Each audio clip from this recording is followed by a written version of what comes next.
Alright, what's going on, guys? Trev back again, here to bring you another video. This one's going to be doing my final review for the first season of the Gotham television series.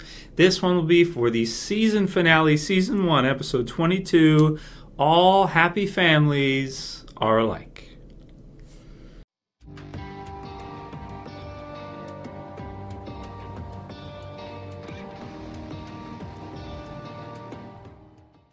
Okay, this one will contain major spoilers if you guys have not seen the season finale for Gotham yet, and I also didn't do a review for episode 21, so I'll briefly mention that as well too.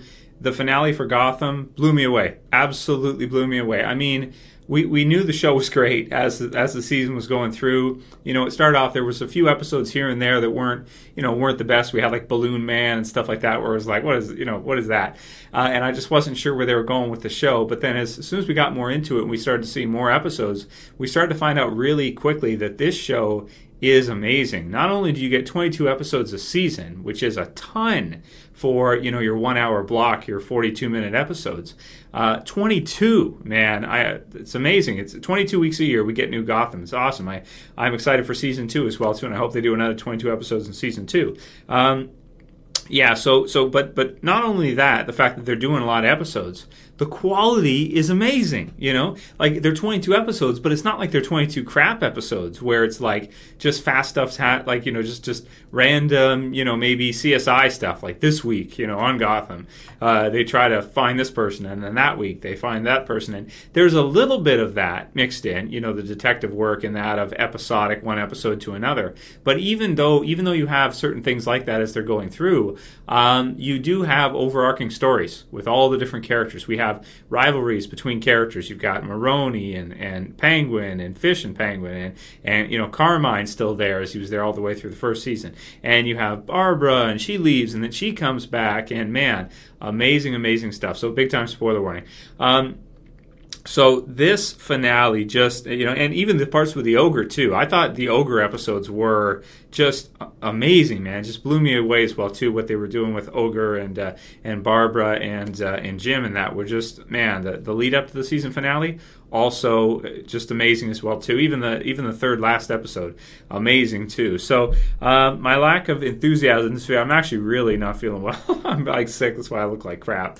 I'm just, I'm trying to, but even as sick as I am, to the point where I can't even barely walk, like my bottom half of my body just like doesn't want to move, and it hurts all the time, it aches all the time. Even still, I was like, man, I gotta see this finale just because it was so well set up, and I gotta do a review for it just because I want to talk about it, because I love the episode so much, man. So big time spoilers coming up for you guys.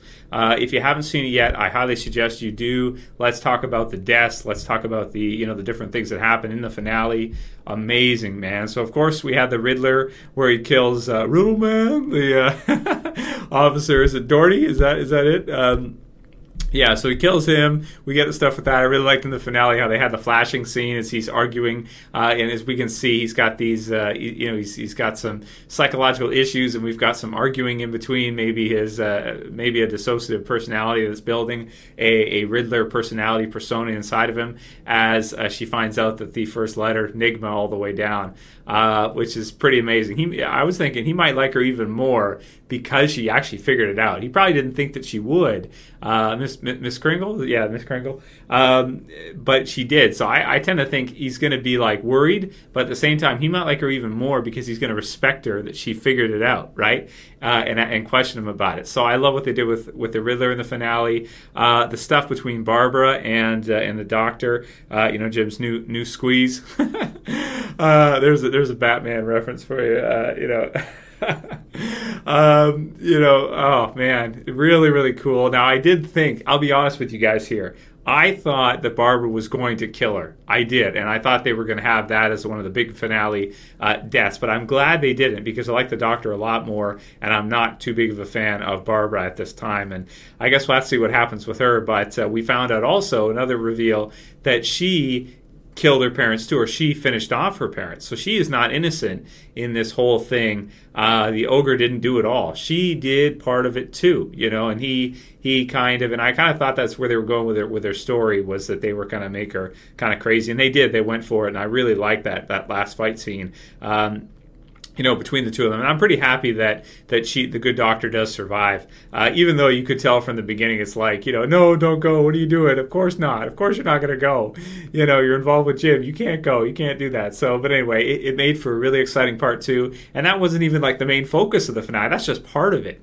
Then we had the huge battle, between Maroni and Falcone, and to add to that, the Penguin and Fish and oh my goodness, Butch and just all those different things they had.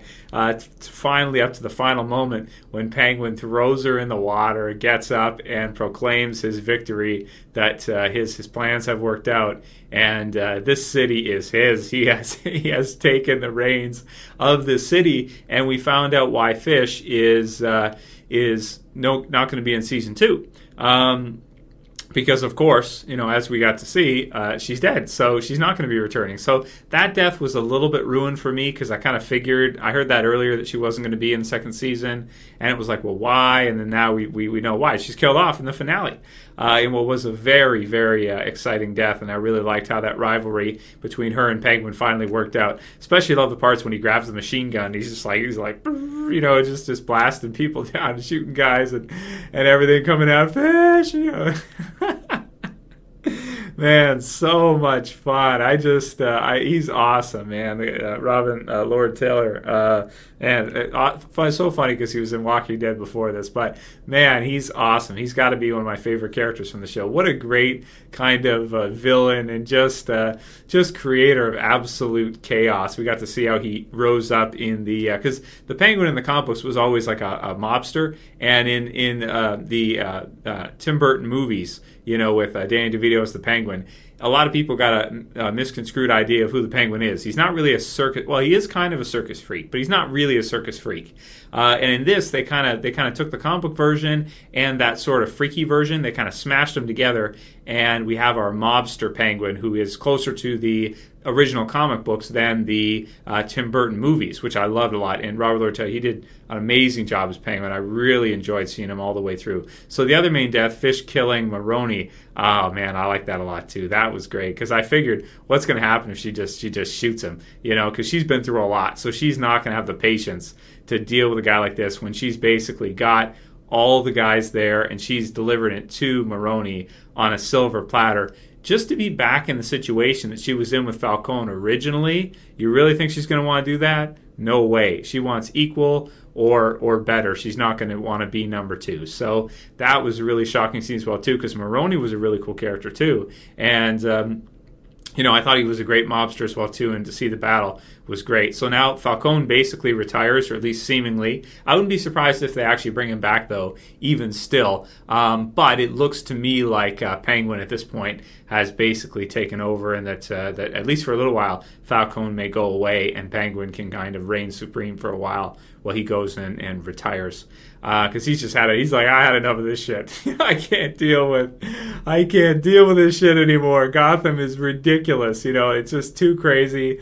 I'm retired. I forget it. Screw it. I quit. I'm retired. It's really funny. So that's mainly what I wanted to say about the finale. In terms of a score, how can I give it anything but a 10 out of 10? It was just mind-blowing. It was amazing, considering they did 22 episodes this season. All the different, character dynamics, relationships they set up all season, finally kind of coming to a climax in such amazing fashion for pretty much every character dynamic we've seen set up until now, for the most part, all the way throughout the season, to an amazing finale. Add into that the Ogre stuff with Barbara earlier, which added another facet to it. Man, the writers, they really outdid themselves in Gotham Season 1. It was amazing. Oh, I forgot about the Bruce stuff. The final scene, where he finds out that his dad has a cave, has a bat cave. So what are they going to do with that? What are we going to see? Is it going to be like a secret cave where he's got some stuff? Are we going to see like Bruce's dad was Batman before him, so he takes up the mantle? What are we going to see? How's that going to go? Stoic. So a true stoic. So I'm interested to see what that's all about. Maybe did he, are they going to do a different interpretation of Bruce in this, where his dad prior, because most iterations of Batman, his dad is just kind of like a regular guy, right? And then Bruce is the one that comes up with the whole idea. So I'm interested to see what's in the cave. They probably haven't even done the set yet, but I'm sure for season 2 they're going to have the set ready and we'll get to see it. Man, amazing stuff. Gotham, absolute must watch if you like Batman, if you just like good, mafia, type drama shows, if you like detective shows, if you just like drama in general. Gotham is it's a sure hit for sure, and it's my favorite new series of this TV season year. So in 2014, 2015, incredible series, man. Absolutely loved it. Let me know what you guys thought about the Gotham finale. Okay, I'm going to go take some painkillers and go to sleep.